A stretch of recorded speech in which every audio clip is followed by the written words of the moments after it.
Hello students, आज वाले video हम NCERT class 8 chapter number 12 factorization ये नया चैप्टर शुरू कर रहे हैं। तो क्वेश्चन नंबर 1 हमें दिया गया है, find the common factors of the given terms. तो देखो, मैं इसमें कुछ ज़्यादा बताने लायक है नहीं कि तुम्हें इंट्रोडक्शन वगैरह कुछ दूँ। जिस एक्सरसाइज में आएगा तो हम बता देंगे, ठीक है। तो अभी ये क्या, हमें पहले क्वेश्चन दिया गया है ये वाला, इसको सॉल्व कैसे करना है। सॉल्व करने का तरीका क्या है कि सबसे पहले हमें ये 12x दिया हुआ है और ये 36 दिया हुआ, दोनों में कॉमन फैक्टर निकालना है, कॉमन फैक्टर। तो देखो, हम क्या करेंगे, हमारा पास पहले क्या है, 12x है, तो ये 12x को हम कैसे तोड़ सकते हैं। देखो, 4, देखो 2 इंटू टू टू जा 4 और 4 3 जा 12 होते हैं, तो 3 आ जाएगा। और ये x भी इसके साथ, तो ये x भी आ जाएगा। ये इसके फैक्टर हो गए। फिर है हमारे पास 36, तो 36 को कैसे तोड़ सकते हैं हम। देखो 6 या 36, तो 2 इंटू 2, ठीक है, 3 इंटू 3, इससे ज़्यादा तो हम कुछ नहीं कर सकते इसका, नहीं कर सकते ना। तो देखो इसमें क्या है, ऊपर वाले और नीचे वाले में देखो, ये क्या है, ये और ये दोनों क्या है, कॉमन है ना, तो 2 लिख लो। यहाँ पर देखो ये और ये भी कॉमन है, तो इसको भी लिख लो, ठीक है। अब यहाँ देखो ये और ये भी क्या है, कॉमन है, तो इसको भी लिख लो। इसके अलावा ये x अलग है, 3 अलग है, ये इसका भाई कोई यहाँ पर दिख नहीं रहा और इसका भी कोई भाई नहीं दिख रहा है, ऐसे समझ सकते हैं, ठीक है। ये जो आ गए ना हमारे कॉमन, इनको क्या करा लो, मल्टीप्लाई करा लो। कितना आएगा, 2 2 जा 4 और इंटू 3 कितना आएगा, 12। तुम्हारा 12 आंसर आ जाएगा, ठीक है। बस ये करना होता है। अब देखो, ये रफ पेज में मैं तुम्हें फैक्टर कर करके दिखाता रहूँगा साइड में, ठीक है, टेंशन लेना, आराम से सीखेंगे। देखो 12x के फैक्टर बनाते हैं, क्या आएगा, अभी बनाया था 2 इंटू 2, 2 2 जा 4 और 4 3 जा 12, और इंटू में जो x है वो भी है, क्योंकि 12x का मतलब क्या होता है, 12 इंटू x, तो मल्टीप्लाई हो रहा है इससे। अब है हमारा 36, 36 के फैक्टर बनाओ, 2 इंटू 2 इंटू 3 इंटू में 3। फिर से वही, एक ये दोनों निकालो बाहर, ठीक है, ये दोनों निकाल लो बाहर, ये दोनों निकाल लो बाहर, क्या आएगा, 2 2 जा 4 और 4 3 जा 12, और ये बन जाएगा हमारा आंसर, ठीक है। और एक बात, जब कुछ भी कॉमन ना मिले ना, तो वहाँ 1 ही कॉमन होता है, क्योंकि 1 क्या होता है, सबका फैक्टर होता है, ठीक है। 1 इसका भी फैक्टर है, इसका भी फैक्टर है, हर नंबर का फैक्टर होता है 1, ठीक है। हर नंबर 1 क्या करता है, सबको डिवाइड कर ही देता है, ठीक है। अच्छा, अब ये वाला क्वेश्चन करते हैं सॉल्यूशन। देखो ध्यान से, 2y के फैक्टर क्या बनेंगे, 2 इंटू में y, अभी आएगा 22xy, ये बनेगा 2 इंटू में 11, 22 इंटू में x इंटू में y। तो इसमें ढूंढते हैं क्या क्या है। देखो 2 मिल गया, ठीक है। 11 ऊपर नहीं है, y नीचे है, ये दोनों है, तो ये आ जाएगा y। इसके अलावा कुछ भी ऊपर नीचे मैच नहीं कर रहा, दोनों की मल्टीप्लाई कर दो, 2 इंटू y मतलब 2y, बस बन गया आंसर, ठीक है, खत्म। थर्ड पार्ट देखो, फटाफट कर देंगे, ठीक है ना, इसकी ये तो ईजी है, बहुत ईजी है ये तो। फिर ये आएगा हमारा 14 PQ, सॉल्व कर रहे हैं। देखो ये आ जाएगा हमारा 2 इंटू में 7, 2 7 जा 14, इंटू में P और इंटू में Q, PQ मतलब P इंटू में Q। अब देखो 28P² Q², ये आ जाएगा 2 इंटू में 7 इंटू में 2 इंटू में P इंटू में Q कैसे किया मैंने, देखो 2 7 जा 14, 14 2 जा 28, ठीक है, ये आगे पीछे हो गए, हालांकि हम 2 लिखना चाहिए था हमें। P की पावर 2 है तो P को 2 बार लिख लिया, Q की पावर 2 है तो Q को भी 2 बार लिख लिया। अब हम, मैंने इसलिए खोला है इसको, हमें पता लग जाएगा। देखो कुछ क्वेश्चन होने के बाद ना, हम एक्सपर्ट हो जाओगे कि क्या निकल रहा है, सीधा निकाल दोगे। लेकिन अभी क्या आप सीख रहे हो, तो इसलिए मैं थोड़ा एक्सपेंड करके बता रहा हूँ इसको। अब देखो यहाँ पर 2 है, यहाँ पर 2 है, तो इसको भी क्या लिखो, यहाँ पर 2 ले लो, यही निकल रहा है। यहाँ पर 7 है, यहाँ पर 7 है, दोनों में से 7 निकाल लो, ठीक है। अब इसको पेंसिल वगैरह से भी अंडरलाइन कर सकते हैं, ठीक है। जैसे मैं इसको अंडरलाइन करता हूँ, देखो ये मेरा ये 2, मैंने 2 ले लिया, 7 और 7। अब देखो ऊपर P है, नीचे ये वाला P है, इन दोनों को ले लो, Q और ये Q, और जिसको मैंने अंडरलाइन किया बस उसको लिख लो, एक ही बार लिखना है। कितना आ जाएगा, ये आ जाएगा हमारा P और ये आ जाएगा हमारा Q, सबको मल्टीप्लाई करो, 2 7 जा 14, P इंटू Q, और ये बन गया हमारा आंसर, बस खत्म। इस वाले क्वेश्चन करते हैं, ठीक है। देखो सॉल्व कर रहे हैं क्या, देखो 2x, इसकी क्या बनेगा फैक्टर, 2 इंटू में x, ठीक है, और इंटू में ले लेते हैं 1, 1 तो सबका फैक्टर है।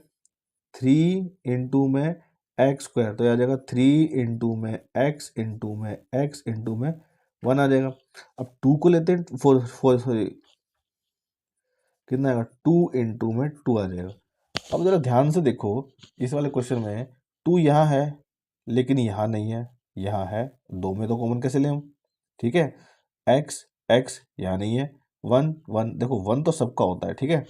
मैंने जानबूझ के यहाँ 1 लगाया था क्योंकि हमें ऐसा एक क्वेश्चन मिल गया। अब देखो यहाँ पर ध्यान से, सब में देखो 2 1 सबका फैक्टर होता है, तो देखो 2 यहाँ है, यहाँ नहीं है, यहाँ है, तो ये किसको क्यों छोड़ा, क्योंकि हमें तो तीनों में से चाहिए ना। एक्स एक्स यहाँ नहीं है लेकिन 1 सब में है, तो इसका जो आंसर बनेगा ना वो बनेगा 1, बस खत्म, ठीक है। ऐसे क्वेश्चन में क्या करना, जहां कुछ ना निकले वहां 1, जिसका कोई नहीं होता उसका 1 होता है, ठीक है। अब देखो सॉल्व, ठीक है। वो कहते हैं ना, जिसका कोई नहीं होता उसका भगवान होता है, ठीक है। जिसका कोई फैक्टर नहीं होता उसका 1 होता है।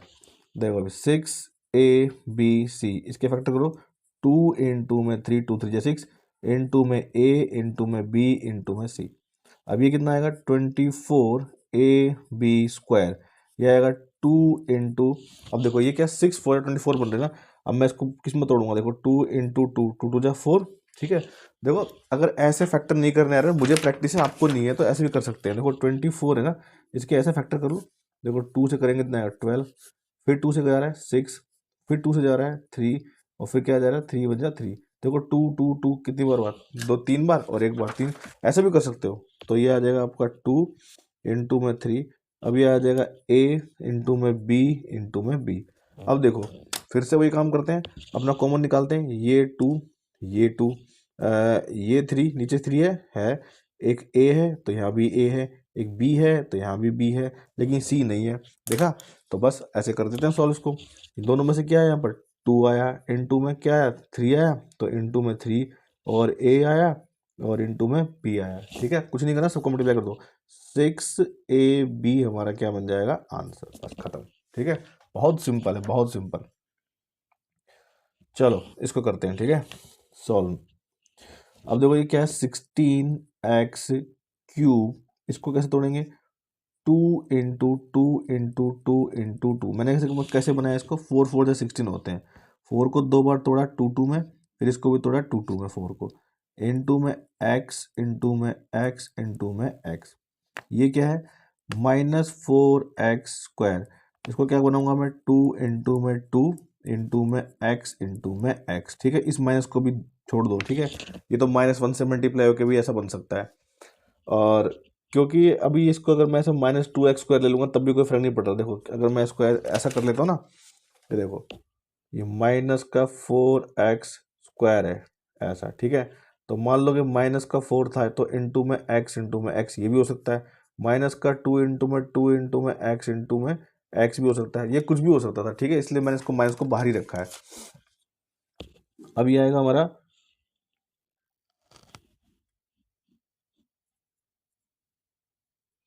ये कैसे टूटेगा, इसको तोड़ लेते हैं 32, ठीक है, कोई बच्चा कंफ्यूज ना रहे, ऐसे ही कर देता हूँ। देखो क्या बनेगा, 2 से करेंगे 16, 2 से करेंगे तो क्या आएगा 8 आ जाएगा, फिर 2 से करो कितना आएगा 4, फिर 2 से करो 2 आ जाएगा, ठीक है। और फिर 2 से करेंगे बना कितना है 1 2 3 4 5, ठीक है। चलो करो, 2 इंटू 2 इंटू 2 इंटू 2 इंटू में 2 कितनी बार 5 बार, और इंटू में x। अब छाट लो अपने सारे, 2 2 2 2 2 2, ठीक है। और क्या बचा, अब यहाँ 2 है लेकिन यहाँ नहीं, यहाँ है लेकिन यहाँ नहीं है, तो क्या लेंगे, ये x और ये x। अब इसके अलावा जो x है वो क्या यहाँ पर नहीं बनेंगे, तो बस यही हमारे कॉमन बन जाएगा। कैसे, देखो एक तो 2 आ जाएगा, ऊपर वालों गिन लो, इंटू में 2 इंटू में इसको गिन लो x, तो क्यों ऊपर लगा हुआ तो सब जगह कॉमन निकले होंगे ना, 2 2 जा 4, 4x, ये हो जाएगा हमारा आंसर, ठीक है। फटाफट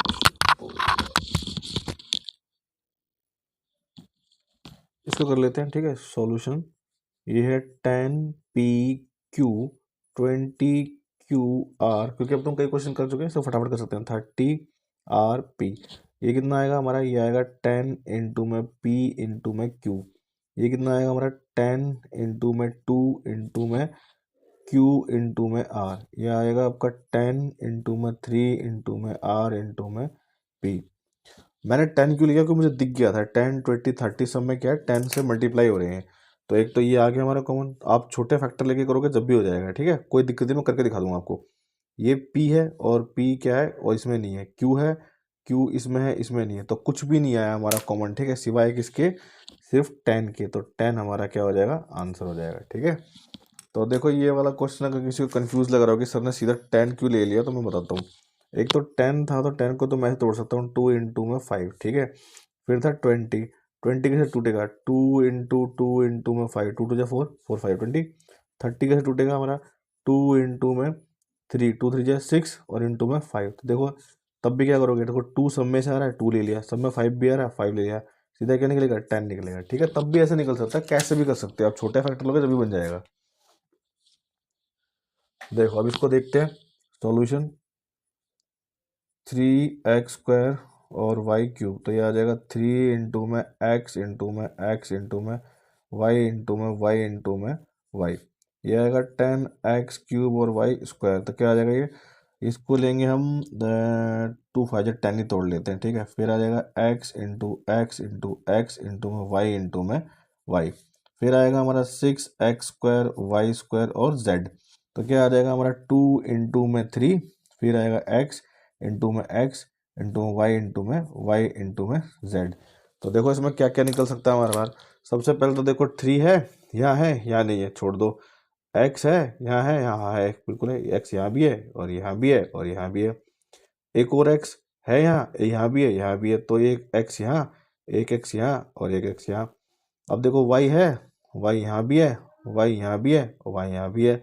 अब देखो y यहाँ भी है, y यहाँ भी है, y यहाँ भी है, और तो कुछ कॉमन है नहीं। तो इसमें से क्या निकालेंगे हम, एक तो हमारा x आएगा, तो ये x लिखा, इंटू में एक और x लिखा, इंटू में एक y लिखा, इंटू में एक y लिखा, तो क्या हो जाएगा x² और y² और ये बन जाएगा हमारा आंसर, ठीक है। तो क्वेश्चन नंबर 1 आपका कंप्लीट हो गया।